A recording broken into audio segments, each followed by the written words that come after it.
Nolan Wells' investigation has me asking a lot of questions. So I thought I would pose all these questions here and maybe we can have some dialogue about it. Does this add to the speculation that's out there in the atmosphere? Yes, it does.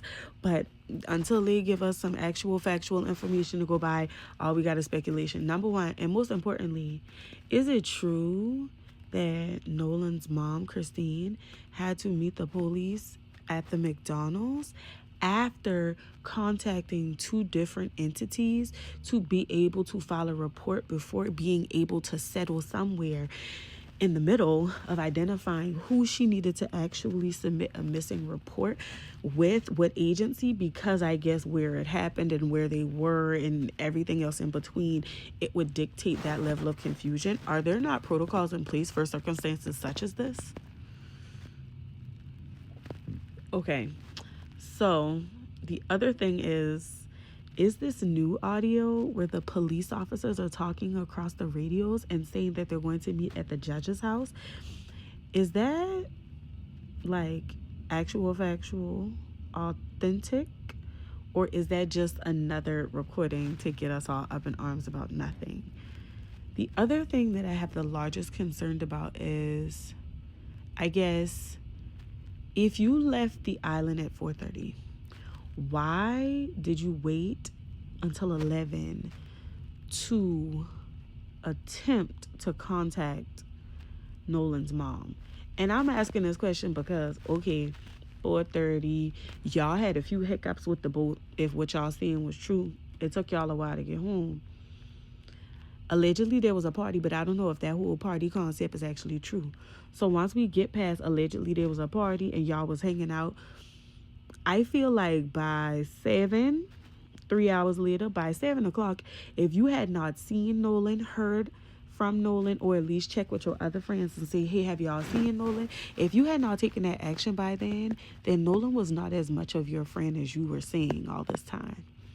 The other question that I have is, as we consider being friends with the person that has been unalived, and as we categorize him as one of our best friends and somebody that we love so much, like a brother, right?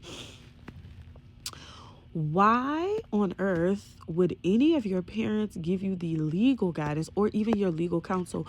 Why would they give y'all any guidance to go on Officer Tatum's podcast and just answer questions freely and just give out information? You do understand that the more that you say openly, you're under public scrutiny, but that could be used against you in a court of law. I wouldn't be saying nothing but justice for Nolan if that were my brother so much.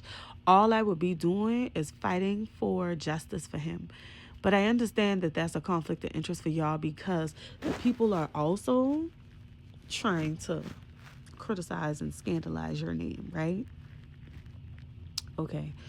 So once the grand jury inquest is complete, will we get an update that it's complete, or does it just stop there? Like, what they decide, whatever they decide, and it's done. Now, I do understand that even if the criminal case isn't pursued, or if they don't identify any criminal action taking place, then everything becomes a civil suit. But I don't know who you would blame at that point. Now, another question.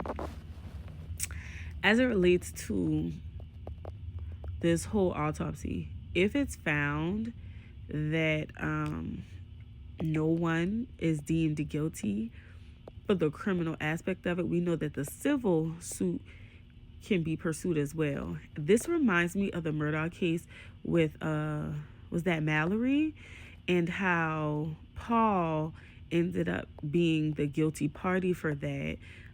And even how they gained access to alcoholic beverages. The gas station was also involved in that, and somebody had like an illegal ID, and then they pretty much can attribute fault to a lot of different people. So as far as I'm concerned, it's like, what adult provided them with the alcohol that they did have?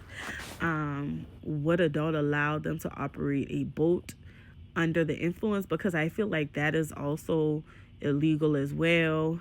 When it comes to CETO, what legalities do they have? in that because they didn't necessarily fully assess the situation. Could they have prevented anything? Could they have reported anything? Did the Coast Guard do everything they should have done? Did the police do everything they should have done? Who all about to be guilty? You see what I'm saying?